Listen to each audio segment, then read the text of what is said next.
अध्यक्ष महोदय, हमने भगवान कृष्ण से सीखा है कि शिशुपाल की 100 गलतियां माफ की जा सकती हैं, पर अंत में धर्म की रक्षा के लिए सुदर्शन चक्र उठाना ही पड़ता। हमने पार्लियामेंट का अटैक सहा है अध्यक्ष महोदय, 2008 का मुंबई अटैक सहा है, झेला है, लेकिन अब हमने कह दिया है इनफ इज इनफ। अब हमने सुदर्शन चक्र उठा लिया है अध्यक्ष महोदय। अध्यक्ष महोदय, हमारी प्रवृत्ति भगवान राम और भगवान कृष्ण से प्रेरित है, जो हमें शौर्य भी सिखाती है और धैर्य भी सिखाती है। इस सीख का अध्यक्ष महोदय, इस सीख का हम प्रधानमंत्री नरेंद्र मोदी जी के नेतृत्व में हमारी विदेश और अपनी रक्षा नीति में सीधा प्रयोग कर रहे हैं। आज भारत पहले दोस्ती का हाथ बढ़ाता है, लेकिन अगर कोई देश धोखा दे तो उसकी कलाई भी मरोड़ना जानता है। अध्यक्ष महोदय, हमारी नीति स्पष्ट है कि हमने एक समय लाहौर बस यात्रा की भाषा में बात की थी, तो पाकिस्तान ने हमारी उस भाषा को नहीं समझा, तो अब हम उन्हें बालाकोट स्ट्राइक की भाषा में जवाब देंगे। अध्यक्ष महोदय, भारत के लिए शांति हमारी प्रायोरिटी है, हमारी प्राथमिकता है, और हमारी शक्ति उसका आधार है। भारत के लिए शांति प्राथमिकता है और हमारी शक्ति उसका आधार है। यह शक्ति हमारे सामर्थ्य से पैदा हुई है अध्यक्ष महोदय, और यह सामर्थ्य पिछले 11 साल में कई गुना बढ़ गया है। मैं ये नहीं कहता हूं पहले नहीं था, पहले था, लेकिन अब कई गुना बढ़ गया है। आज भारत विश्व की चौथी सबसे बड़ी अर्थव्यवस्था है, और अभी आई मॉर्गन स्टैनली के रिपोर्ट के मुताबिक 2028 तक विश्व की तीसरी सबसे बड़ी अर्थव्यवस्था बनने की ओर भारत चल रहा है। अध्यक्ष महोदय, आर्थिक उन्नति के साथ साथ भारत के रक्षा क्षेत्र में 2014 से उल्लेखनीय परिवर्तन, रिमार्केबल चेंज आया है। आज का भारत डिफेंस सेक्टर में आत्मनिर्भरता, सेल्फ रिलायंस और स्वदेशी उत्पादन की दिशा में तेजी से आगे बढ़ रहा है। अध्यक्ष महोदय, आज हम हर दृष्टि से समर्थ भी हैं और सक्षम भी हैं। अध्यक्ष महोदय, मैं सदन को यह भी जानकारी देना चाहता हूं, उसके बाद जब प्रश्न पूछा गया हमारे सारे चीफ से, सीडीएस से, डिफेंस सेक्रेटरी से, क्या ऑपरेशन के लिए तैयार हैं, क्षण भर की देर नहीं लगाई, सबने बोला यस सर।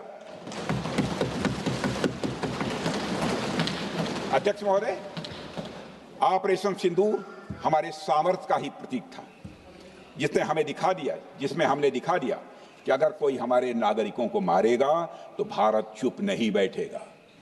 भारत की आत्मरक्षा के लिए हमारा राजनीतिक तंत्र और नेतृत्व बिना किसी दबाव के काम करेगा। हमारी मिसाइल फिजिकल सीमाएं लांघेंगी अध्यक्ष महोदय, और हमारे वीर सैनिक दुश्मन की कमर तोड़ेंगे। अध्यक्ष महोदय, हम आतंकवाद को उसके हर रूप और स्वरूप में पूरी तरह समाप्त करने के लिए पूरी तरह से प्रतिबद्ध हैं, और इस संदर्भ में हमें एक महत्वपूर्ण बात समझनी होगी। Pakistan sponsored terrorism is not random madness, there is a method in this madness. यह एक सुनियोजित रणनीति है, यह एक फंडामेंटल रेज है। अध्यक्ष महोदय, प्रसिद्ध लेखक वीएस नायपाल ने सही कहा था, पाकिस्तान में होना एक ऐसी अल्टरनेट और कंट्रास्टिंग रियलिटी है, where war is peace, freedom is slavery, ignorance is strength. यानी यहां युद्ध ही शांति है, गुलामी ही स्वतंत्रता है, और जिहालत यानी अज्ञानता ही ताकत है।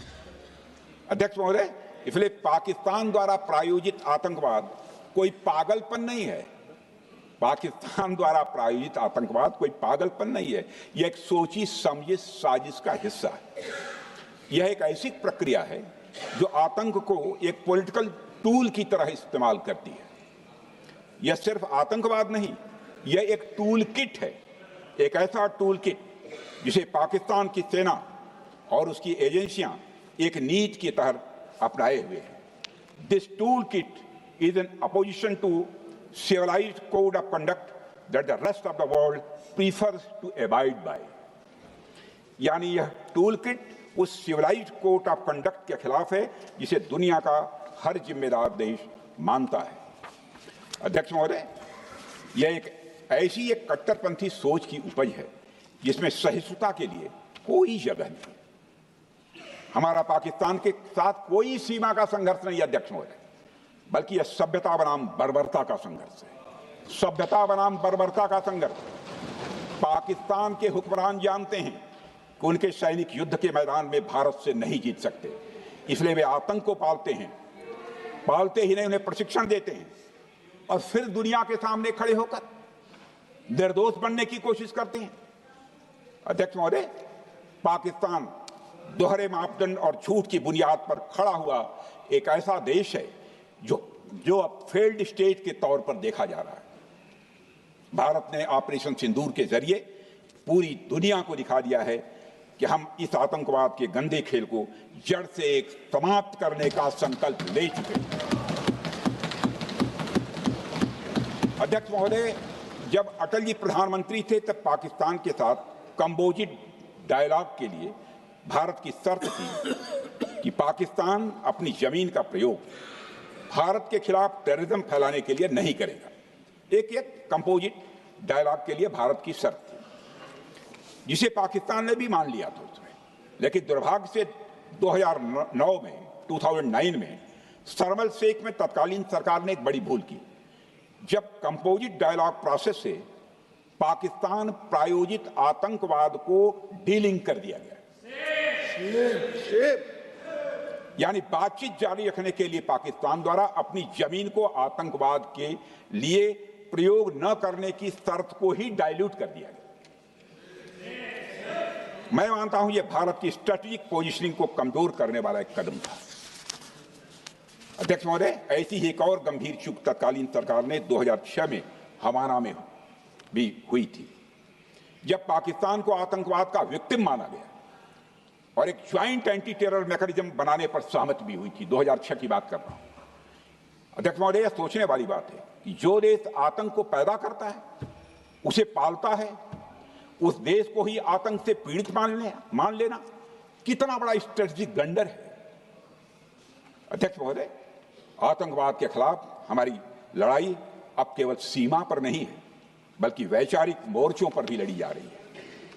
इसी उद्देश्य से प्रधानमंत्री जी कई हाई लेवल डेलीगेशंस का गठन भी उन्होंने किया था, जिसमें हमारे लगभग अधिकांश दलों के सम्मानित सदस्य उसमें शामिल थे। उसमें विभिन्न राजनीतिक दलों के रिप्रेजेंटेटिव शामिल थे और सचमुच इस समिति ने वैश्विक मंचों पर जाकर भारत की बात बहुत ही प्रभावी तरीके से रखी और आतंकवाद के विरुद्ध वैश्विक समर्थन को उन्होंने मजबूत किया। अध्यक्ष महोदय, मैं उन सभी डेलीगेशन के सम्मानित सदस्यों के प्रति शीश झुकाकर आभार व्यक्त करना चाहता हूं, जिन्होंने भारत का आतंकवाद के खिलाफ स्टैंड तथा जीरो टॉलरेंस की पॉलिसी और ऑपरेशन सिंदूर के बारे में दुनिया के देशों को सही तरीके से अवगत कराया, प्रभावी तरीके से अवगत कराया। अध्यक्ष महोदय, ऑपरेशन सिंदूर को लेकर सर्वदलीय बैठक भी हुई। I am very happy to tell the house that during Operation Sindoor, all the political parties of the country kept aside all ideologies and differences and showed solidarity with the nation, with the soldiers and with the government. फिर इसके लिए आभार व्यक्त करता हूं। मुझे लगता है यही इस देश के लोकतंत्र की खूबसूरती है। अध्यक्ष महोदय, जैसा कि हमारे माननीय प्रधानमंत्री मोदी जी ने भी कहा है कि ऑपरेशन सिंदूर अभी रुका है, समाप्त नहीं हुआ है। यदि आवश्यकता पड़ी, यदि पाकिस्तान फिर किसी नापाक हरकत की कोशिश करता है, तो हम और भी कठोर और निर्णायक कार्रवाई करने के लिए तैयार हैं। अध्यक्ष महोदय, ऑपरेशन सिंदूर के माध्यम से पाकिस्तान के मन में भारत को लेकर जो बहुत बड़ी गलतफहमी थी, वह हमने दूर कर दी है। और यदि दूर थोड़ी बहुत बची यदि भी होगी तो उसको भी दूर कर देंगे। अध्यक्ष महोदय, मुझे महाकवि राष्ट्र कवि रामधारी सिंह जी दिनकर की कुछ पंक्तियां याद आती हैं अध्यक्ष महोदय। क्षमाशील हो रिपु समक्ष, क्षमाशील हो रिपु समक्ष, तुम हुए बिनत जितना ही, दुष्ट कौरवों ने तुमको कायर समझा उतना ही। अध्यक्ष महोदय, भारत ने न केवल अपनी सैन्य क्षमता का प्रदर्शन किया, भारत ने न केवल अपनी सैन्य क्षमता का प्रदर्शन किया, बल्कि अपनी राष्ट्रीय दृढ़ता, नैतिकता और राजनीतिक कुशलता का भी परिचय दिया है। भारत अब किसी भी आतंकी हमले का निर्णायक और स्पष्ट उत्तर देगा। अध्यक्ष महोदय, हमने एक नई लक्ष्मण रेखा खींच ली है। अब आतंकवाद को आश्रय और समर्थन देने वालों को कोई शरण नहीं मिलेगी। और अध्यक्ष महोदय, भारत किसी भी तरीके से, किसी भी तरह के न्यूक्लियर ब्लैकमेलिंग या दबावों के आगे अब झुकने वाला नहीं है।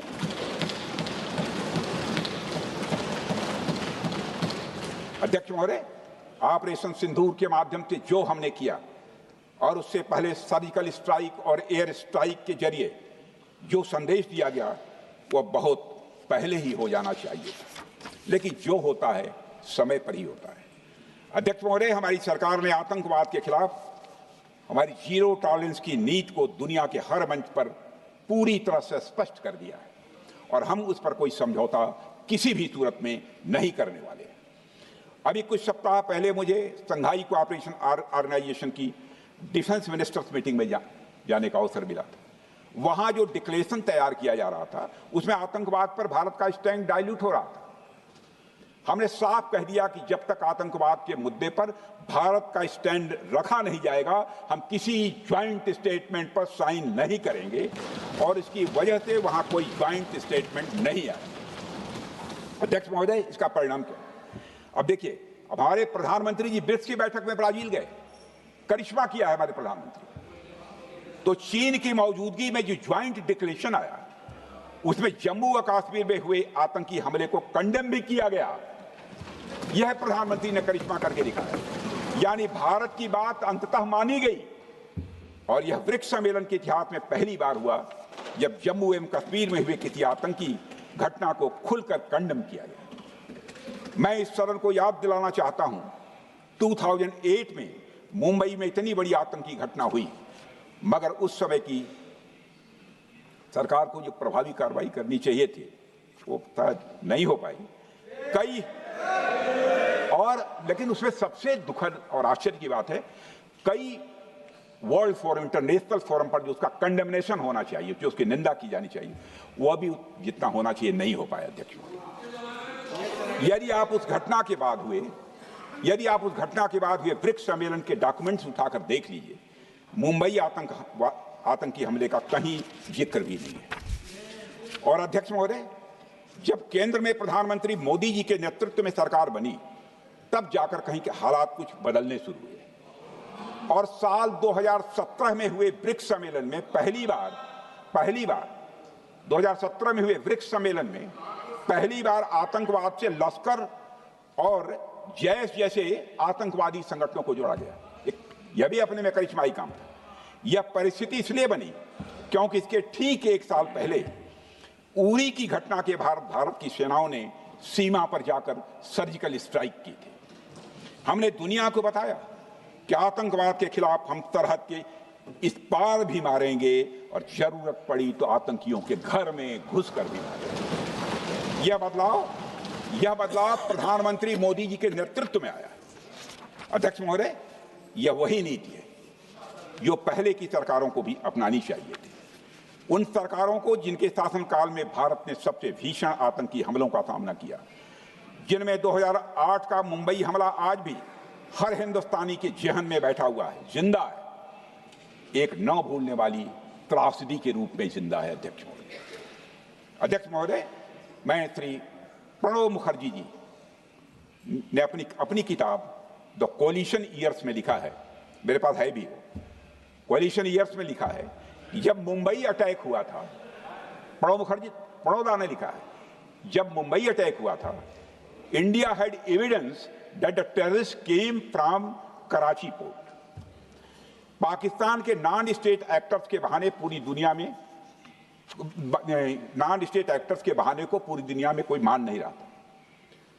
उन्होंने लिखा है, प्रणब ने, and I quote, amid heated debates within the cabinet, there was a demand for military intervention which I rejected. ये उन्होंने लिखा, मैंने नहीं लिखा, अनकोट। अध्यक्ष महोदय, भारतीय विदेश सेवा के एक वरिष्ठ अधिकारी ने भी अपनी किताब में इस बात की पुष्टि की है, जिनका नाम है अजय विसारिया, और वो शायद फॉरेन सेक्रेटरी थे, कि मुंबई हमले के तुरंत बाद एक उच्च स्तरीय बैठक हुई थी, जिसमें तत्कालीन विदेश मंत्री पड़ौदा ने पूछा, व्हाट शुड बी डन? तो विदेश सचिव शिवशंकर मेनन जी ने सुझाव दिया कि भारत मोरदके में लश्कर-ए-तोयबा के मुख्यालय पर क्रूज मिसाइल से हमला कर सकता है। यह सुनकर पड़ौदा ने चश्मा उतारकर साफ किया और सभी अधिकारियों को धन्यवाद देकर बैठक समाप्त कर दी। अध्यक्ष महोदय, उस समय की सरकार ने जो सही समझा वो किया, पर मैं मानता हूं कि अगर तब की सरकार ने भी 2016 सर्जिकल स्ट्राइक, 2019 एयर स्ट्राइक जैसे निर्णायक और कठोर कदम उठाए होते तो पाकिस्तान की स्ट्रेटेजिक कैलकुलस बदल सकती थी। एक पावरफुल और डिसाइसिव एक्शन पाकिस्तान और उनकी सेना के द्वारा इस 500 टेररिस्ट ऑर्गेनाइजेशंस के लिए बड़ा डिसइंसेंटिव साबित हो सकती थी। अध्यक्ष महोदय, 2008 में मुंबई हमलों के बाद उस समय की सरकार ने सिर्फ बातचीत का मार्ग चुना था। मैं स्पष्ट करना चाहता हूं, यह कोई आलोचना नहीं है अध्यक्ष महोदय, न उस सरकार की, न उस समय के प्रधानमंत्री की, और न ही उन नेताओं की। उस समय की लीडरशिप को जो सही लगा उन्होंने वह निर्णय लिया। अध्यक्ष महोदय, बस मैं इतना ही कहना चाहता हूं कि आज का भारत अलग सोचता है और अलग तरीके से काम करता है। हमारा मानना है यह आपका प्रतिद्वंदी आतंक को रणनीति बना चुका हो और बातचीत की भाषा नहीं समझता हो तो standing firm and being decisive के अलावा कोई विकल्प नहीं बचता है। अध्यक्ष महोदय, आज हमारे प्रधानमंत्री मोदी जी के नेतृत्व में भारत वह देश नहीं रहा जो पहले था। Today doziers have been replaced by decisive